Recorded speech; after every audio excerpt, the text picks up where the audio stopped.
بسم الله الرحمن الرحيم إنا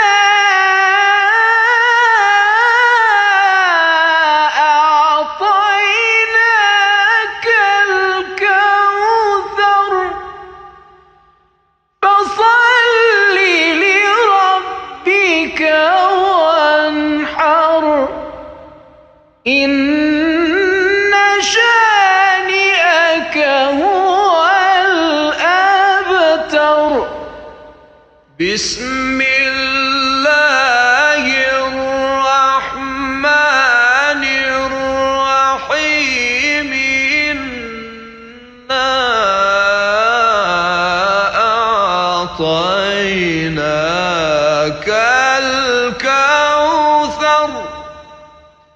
فصل لربك وانحر إن شانئك هو الأبتر صدق الله